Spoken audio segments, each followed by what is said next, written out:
Um, I wanted to get you to talk about this thing. So people online, after we did the chat with Phil Carson from the Dossier podcast, a lot of people were saying that you are a 137 source for the FBI.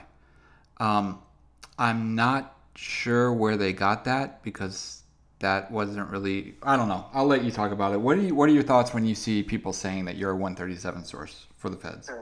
Well, Phil was perfectly trying to talk in that conversation. Hopefully you'll play it and so people will hear it.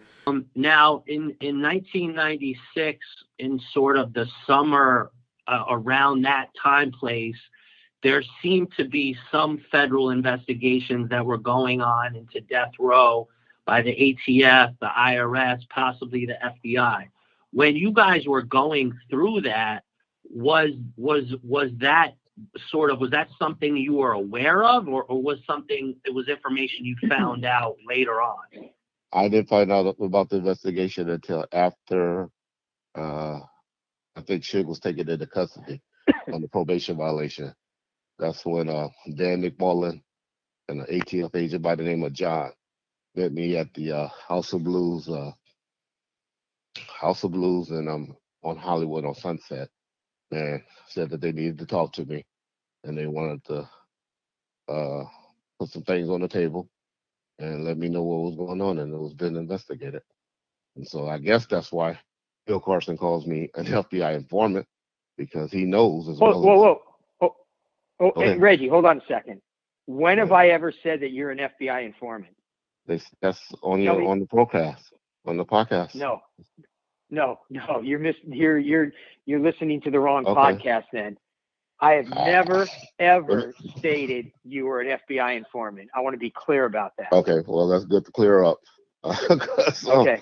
that's what people. I just want to make sure. Okay, Well, that's no, good. Okay, that's good. people. I respect that. All I right. respect that. All I right. respect that. All right. Okay. But I was like, whoa. The only time I can be ever considered an FBI informant is when I talked to. And I did talk to Dan McMullen, and Sugar was aware of it, and David Kenner was aware of it, and you know, um, all that was Well, let me let ever. me Oh let, yeah, let me backtrack. Well, first of all, why don't you tell people who Dan McMullen is? I know Dan, who Dan McMullen, McMullen is, but why don't you say?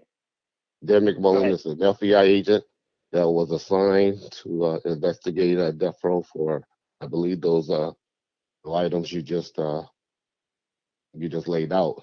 And I think the main reason they came at me because they found out I was a witness on Alton McDonald's case, where Alton McDonald, who's known as Buntry, was they picked up his case and tried to go after him federally for gun arrest. And I had witnessed the gun to be in possession of Zeke uh, a week prior to that, and I was testifying on behalf of Alton McDonald that Zeke is the one who had that gun and threw that at Alton McDonald's feet when he was exiting the car, and they just wanted to get my testimony prior to going to court. Okay. Is Dan McMullen the only FBI agent you've ever spoken with? Yes. Well, in regards to that, I No, I'm talking about at all. no, Any of your dealings. I talked to an FBI agent by the name of I believe his name was LJ. I called him Okay. LJ. Uh, he Yeah. uh, he was investigating racketeering, or not racketeering, something going on in Vegas as far as politicians being on the take. And I brought Teresa Swan down there to talk about some dealings with the club, where they thought some Vegas politicians were on the take. Okay. No, you're correct. And by the way, just to kind of maybe fill in a couple blanks, Okay. um, yeah, LJ was my partner, and you've Okay. met with me too. Just to Oh, let you okay. know. I didn't You even may know. not. You may not. You may. Yeah. No. And you know what? I mean, I know it was a long time ago, but no, we've met numerous times. Just to let you know. And apparently you don't remember me, which is which is understandable. It's been I so many didn't years. remember that name. No, I didn't. I Okay, remember no LJ. worries. Yeah, But there was LJ was my somebody with partner. LJ. Okay. Yeah, Good. LJ was Okay. my partner. And by the way, when you see your father, Reggie Sr., you can tell him I said hi as well. So But why you may not you got remember him out me. here thinking he's corrupt? What's that? Everybody got him What's that? thinking that he's the most corrupt Compton officer ever. I put it this way, I have no control over what other people say. But like I said, I've never said that you were an FBI informant. I've never said your father's corrupt. Okay. So I'm just being straight with you, right? Okay. All right, that's all we can do. Where he kept saying, "Oh, Reggie, be quiet. I'm trying to protect you. I'm trying to protect you." How can you protect me? I kept saying, "I don't know you, Phil. Have never met you before." "Oh, yes, you did. You met me with my boy LJ." If I met you with LJ, who was an FBI agent, then yeah, I met you. But other than that, but if you're an informant, wouldn't you know the person you're supposed to be informant to? Well, my better question is, if I'm an informant, who ever went to jail behind Reggie Wright? Who? Tell me one person that went to jail behind me. So that's just people online that like to throw that out and put that out there. For whatever reason, I can give a fuck. I was an ex-cop, so I can just say, hey, well, that was my job. So how can I be an informant when I was a cop? Don't make sense. But the guy LJ I met, who was supposedly Phil's partner, who he say, it wasn't even for me. I was doing my job as head of security, actually the general manager of Death Row at the time.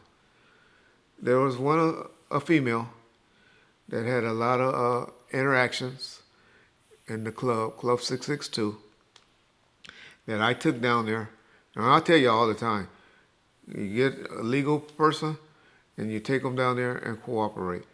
I facilitated a conversation between that person and LJ regarding corruption in Las Vegas for the Club 662.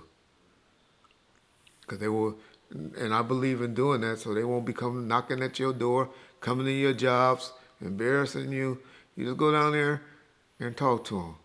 And she went down there and talked to them about people that were doing illegal activities, politicians that was on the take, they thought.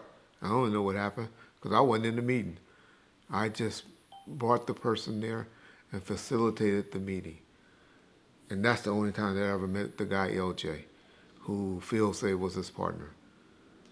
But my question is, if you're an informant, if you're a 137 or something like that, wouldn't you know who the fuck that person is? I wouldn't know Phil prior to the pictures online if he walked up and slapped me. Can't remember how LJ looked, to be honest.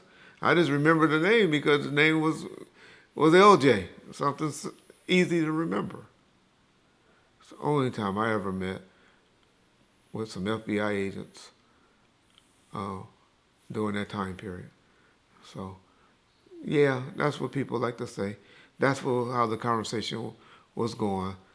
And so the people that like to always talk that 137 informant stuff and all of that, hey, okay. But who went to jail? If I was. Had to have been the worst informant there in the history of life. But snitch joke, who like pushing this narrative now.